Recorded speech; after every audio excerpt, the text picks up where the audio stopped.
I'm Carrie Hanna, and I'm from Dallas, and I'm here to testify in support of SB1. You received a picture of our daughter, Hadley, earlier. She's the one in the white dress.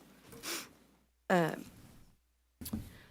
14 years, I spent my summers on the magical banks of the Guadalupe River at Camp Mystic. I met my best friends there, learned how to be a good sport, and grow spiritually. I couldn't wait to have a daughter so she could go to Mystic and experience what I did. Even though it wasn't technically written in our wedding vows, I made Doug promise if we had a daughter, she would go to Camp Mystic. 9 years ago this week, we found out we were having Hadley. Before I get any further, let me tell you a little about Hadley. Hadley is the middle sister of Harper, who is 10, and was also at camp and rescued by the grace of God.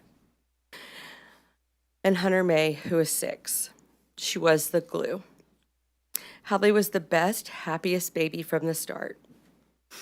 And as she grew, her love and her smile grew too.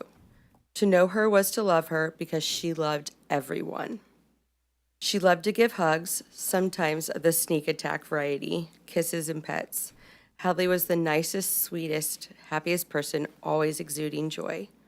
She always wanted to help her friends, whether it was teaching them how to tie their shoes or become a better gymnast. Hadley was a go-getter, and she knew what she wanted, and she worked her hardest to make it happen. She was so smart and insightful and wanted to be the best, most well-rounded person she could be. I was lucky enough to chaperone the Mystic Dallas bus to camp on June 29th. As I went to tell Hadley and Harper goodbye, I saw Hadley running across the field to see Harper in her cabin. They had been apart for 5 minutes at the most. Once I convinced them to come outside and take one last selfie and tell me goodbye, Hadley jumped down from the porch and started cartwheeling her way to her cabin. She heard me laughing, stopped, turned around, threw her hands in the air, and screamed, "I love this place." That was what camp was supposed to be all about. After all, the line, "Camp in My Dreams," is a song all Mystic girls learn and sing. Camp is where you learn new skills like horseback riding, diving, fishing. Hadley caught 2 massive bass and looked thrilled. Not thrilled enough to hold them in the photos, though.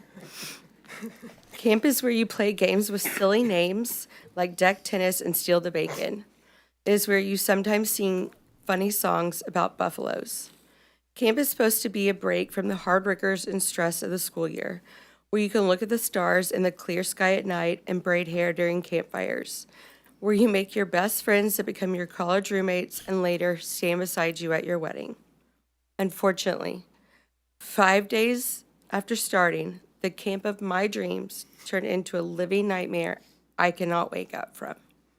Hadley, Harper, and all the campers should have woken up on July 4th and celebrated the holiday with their new friends. Instead, Hadley was pulled out of a window of her twins' 2 cabin after it had filled with water. Less than 10 feet away were stairs to an upstairs apartment. That higher ground could have saved her life and the 5 girls in her cabin that also passed away.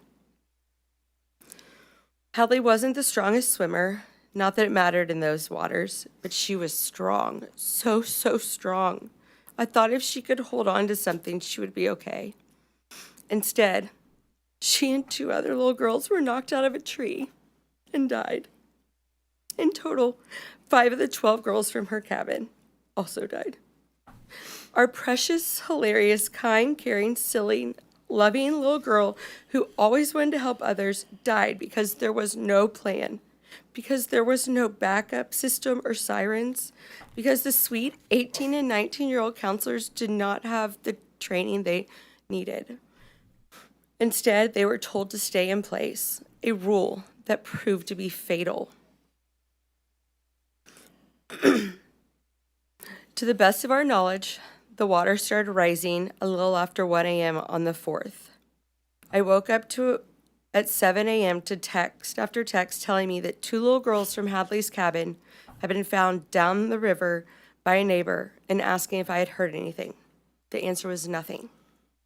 From our understanding, and this all needs to be investigated, There were over 6 hours of children being swept away and dying before anyone could come to their aid. On Saturday, July 5th, I made Doug drive me out to camp. We had gone 24 hours with basically zero information, and I needed to yell for Hadley and all of the girls who were missing. As we drove to camp, we saw no one in the water. No boats, people, nothing. They were all on the side of the roads. The air, too, was empty of helicopters, drones, and satellites. Just quiet and blue skies all around. We had a meeting at the church with officials at 10 o'clock on the night of the 5th, and we were once again without answers. We were told to come back the next morning at 7 to give DNA, and that there would finally be answers. I personally asked if there were children in the morgue whose parents hadn't been notified. I had originally heard this from the media. The answer was yes. There were 5 whose parents were in the process of being notified and 1 unidentified. It turns out that 1 was our sweet daughter, Hadley Rebecca. The only way the Rangers knew for sure it was her was after I told them she had had alternating green and yellow nail polish on her fingernails. The child laying in a makeshift morgue could not have looked more different than our beautiful girl. It is a sight I can't get out of my head. It haunts me day and night and is all I think about. I think about how much she suffered and how scared she had to have been in that dark, cold water. It kills me that I couldn't have helped her. Before Hadley left for camp, she was worried about being away from me for a month. You see, she may have her dad's personality, but she was my mini-me and my best friend. I promised her she would be safe and okay. I told her camp was the safest place she could be, and she would make new friends and learn new things. I lied to her. She not only wasn't safe, she died. We sat around for 16 hours praying, hoping, pacing, getting prank phone calls and texts from people saying they had her, for her only to be found down the road, alone. The overwhelming lack of prevention, detection, training, and response in this situation is mind-boggling, and is what we are asking SB1 to address. This is not the first flood, and it certainly won't be the last. How did things go so wrong? Hadley could very easily be one of you if she had been given the chance to grow up, advocating to make her city and her state a better place. She dreamed of being a Longhorn and would have worked hard to accomplish that goal. Now it has been stolen from her because of blaring gaps in camp safety that cost our daughter her life and 26 other girls their lives. Hadley was the biggest ray of sunshine, always smiling, singing, dancing, or doing cartwheels as she went along her way. She lit up every room with her smile, her laughter, and her love, spreading joy to those along the way. That is who Hadley is and will be remembered as, our angel, beautiful on the inside and out, observant, compassionate, caring, kind, silly, smart, full of love and life, a vibrant ray of light. I mourn the loss of an amazing daughter, sister, granddaughter, niece, cousin, and friend. I mourn for the loss of camp friendships that never will be, not just for Hadley, but for her sisters as well. Camp must be a place where parents can send their kids and not stress about their safety the entire time they are there. Please, I beg you all to do what is best for children all over our state, country, and world that come to Texas each summer to get away from the stress of life and to have fun. There's no reason camp can't be fun and safe. Do it for our girls who can't ask you for help. Do it for your own children, grandchildren, or your friends' children. Don't let this opportunity pass you by without doing something. Thank you. Thank you for your testimony.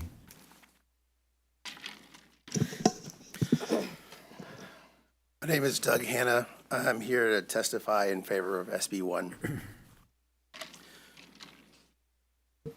God graced us with knowing Hadley on this earth until her life was cut short by a preventable and terrible death. I know Hadley is looking down at us from heaven and smiling.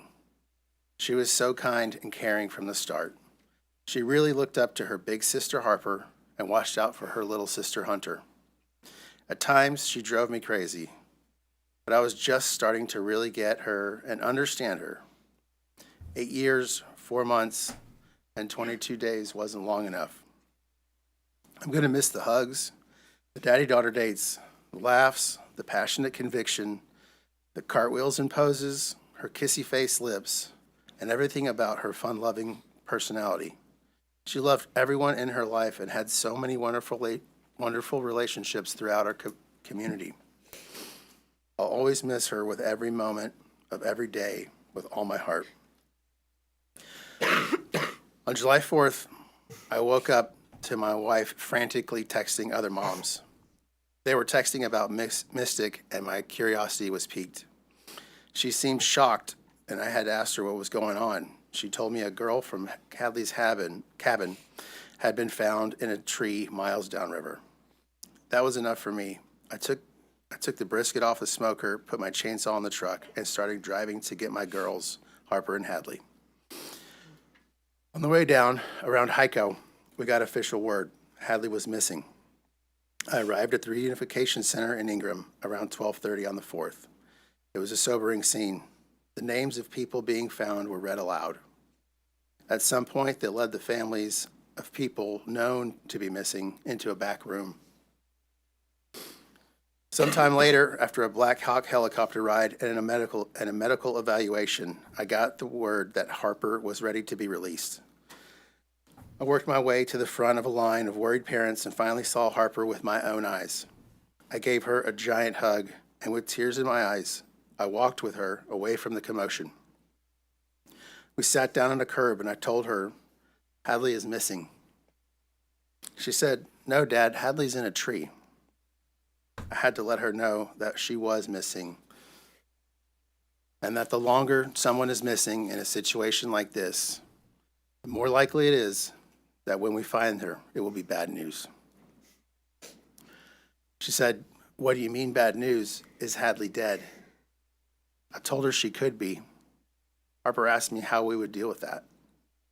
I told her we would deal with it as a family. It was the only common sense answer I could think of, and I couldn't lie to her.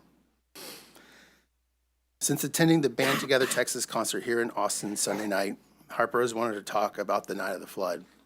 She's having flashbacks and hasn't been able to sleep without one of us by her side. We feel guilty because we sent our girls to a camp we thought was safe. Don't get me wrong, we love camp. I went to Worth Ranch Boy Scout camp. It made me stronger. When you pick your daughter up from camp the first year, you can see that they have grown and matured. We thought Mystic was safe. We didn't know we were sending our daughters to sleep in cabins that were removed from the floodplain through an administrative process. We're asking for common sense legislation that holds camps to the same standards as other places we send our kids, like daycare and school. When you send your kid to camp, you expect to pick them up. You don't expect them to leave camp in a Black Hawk, and you don't expect them to be swept away in the middle of the night by rushing floodwaters. We're asking for these reforms so that no other Texans have to meet their children miles away from camp and explain to them that their sister might not be coming home. When you send your kids to camp, you don't expect the next time you see them, you will be identifying their body with the Texas Rangers. We want to make camp safe.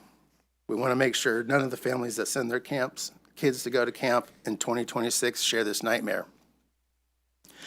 I didn't know what love was until our first daughter was born, and I didn't know what sorrow was until we lost Hadley. Thank you.